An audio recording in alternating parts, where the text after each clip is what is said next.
A mother elephant appeared out of the tall grass, her massive frame trembling with exhaustion. She wasn't charging. She was calling. A deep, broken rumble shook the air, a sound too heavy to be mistaken for anything but grief. Rangers at the camp froze where they stood. She had stopped just beyond the fence line, eyes wide, trunk hanging low, her whole body shaking. Every instinct told them to stay back, but something in her posture was different. The elephant turned, took 3 steps toward the forest, then looked back over her shoulder. Again. And again. That's when they saw the dirt smeared down her legs, the dried blood on her tusks, and realized what she was asking. Somewhere out there, her baby was dying. Ranger Kunal was the first to move. He stepped out from behind the fence, flashlight beams slicing through the mist. The mother didn't react. "She's not here to fight," he whispered. Another ranger joined him, rope slung over one shoulder. "Then what's she doing?" Kunal pointed at her feet, the ground around them torn and sunken, each print pressed deep into the mud. "She's been running," he said, "or digging." The elephant rumbled again, softer this time. Her trunk shook under the light, curling and uncurling as if trying to speak. Then she turned back toward the trees, took a few heavy steps, and stopped. Waiting. Kunal felt it. Not fear but a sense of urgency. "Follow her," he said quietly. They climbed into the jeep and rolled forward in silence, headlights cutting through the dark as they followed her. The forest opened ahead, grass flattened by her weight, branches marked where she'd brushed past. No one spoke. Every few meters, the mother looked back, checking they were still there. Her pace quickened, her rumble sharper now, short bursts that echoed between the trees. Then, through the hum of insects and distant thunder, came another sound. A cry. High-pitched, weak. It rose once, cracked, then fell again. Kunal gripped the steering wheel. "She's leading us," he said. The others listened. There was no mistaking it.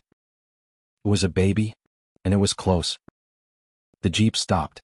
The mother's rumble deepened, rolling through the air like thunder. The rangers followed on foot. They reached a clearing near the old poacher trail, and froze. A pit opened in the earth before them, 5 meters wide and slick with mud. Down inside, a calf struggled, trunk flailing, legs sliding against the wet clay. The mother moved closer, her steps heavy, the ground shaking with each one. She leaned down, trunk brushing her calf's head, and made a sound none of them had ever heard. Low, trembling, almost human. Kunal knelt by the pit's edge, eyes tracing the gouges in the soil. "She tried to dig him out," he said. The others nodded. The marks were everywhere. Deep ruts where her feet had slipped, streaks of red where her nails had torn. The baby cried again, voice hoarse, breath quickening. "We have to move now," Kunal said. They dropped their packs and began setting the ropes. The mother didn't back away. She just stood there, eyes on them, silent but shaking. 2 rangers tied ropes around a tree trunk. Another slid down toward the pit, boots sinking deep into the mud that was worse than it looked. Thick, cold, pulling at every step like glue. The calf struggled weakly, trunk lifting, then falling again. Its cry broke through the storm, eyes sharp, terrified. The mother answered instantly with a low rumble that rolled through the ground like thunder beneath their feet. "She's talking to him," one ranger said, his voice barely above a whisper. They moved fast. Kunal crouched near the edge, mud streaked across his arms, eyes fixed on the calf. He guided the ropes with one hand. "Loop it under his belly," he said. "Keep his head above the mud." The line went down. The calf shifted, its body slick and heavy. The rope slipped once, then caught. The men braced themselves. They leaned back and pulled. The mud gave a little, then held firm. Water splashed. Their boots sank deeper. "Again?" Kunal shouted. The ropes cut into their palms. Their muscles burned. The calf rose barely an inch before sliding back into the pit. The mother roared, a sharp, piercing blast that made every man freeze. Kunal looked up, heart pounding. "It's all right," he called. "We're helping." The elephant's chest heaved. Her ears flared wide. For a long second, she didn't move. Then she took one heavy step closer, mud spraying beneath her feet. She lowered her trunk into the pit, wrapping it around the calf's back. The rangers watched, breath held. "She's helping," one of them murmured. Together, they pulled, men and elephant straining against the same weight. The ground shifted. The ropes tightened. Mud poured over their boots, inch by inch, and the calf began to rise. The elephant lifted, her trunk trembling with effort. The men heaved in rhythm with her movements. One pull, another, then another. Kunal gritted his teeth. "Almost there," he said. "One more." With one final pull, the calf broke free, tumbling onto the surface in a wave of mud and water. For a heartbeat, no one moved. Then the calf coughed, a wet, broken sound, and drew its first full breath. "Alive."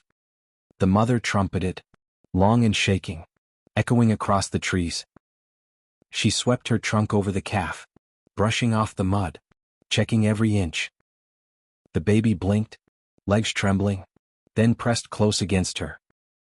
Kunal lowered his head, chest heaving. They were both safe. And for the first time that night, the forest was quiet. The mother turned toward them. For a moment, no one breathed. She stood tall, trunk lifted, eyes locked on the men who had just touched her child. One wrong move, and it would all end there. Kunal slowly lowered his flashlight. "Easy," he whispered. The elephant took a step closer. Her trunk reached out, brushing the air between them, then touched the rope still hanging from the calf. She gripped it gently, lifted it, and dropped it aside. Then she moved closer again. Her trunk brushed Kunal's shoulder, light, brief, but unmistakable. "Thank you." Every man there felt it. She turned back to her calf, rumbling once, a low note that sounded like a lullaby. The baby stood, still unsteady, pressed against her side. Together, they walked toward the trees. The rangers didn't follow. They just watched. The forest seemed to open for her, branches parting as she passed, the rain easing to a whisper. At the edge of the clearing, she stopped once more and looked back. For a heartbeat, no one moved. Then she disappeared into the dark. The men stood there, drenched and silent. The pit was half filled with water now, the ropes sinking into the mud. Kunal wiped his face, breathing hard. "She came here on purpose," he said. "She knew we'd understand." No one disagreed. They gathered their tools and started back toward camp.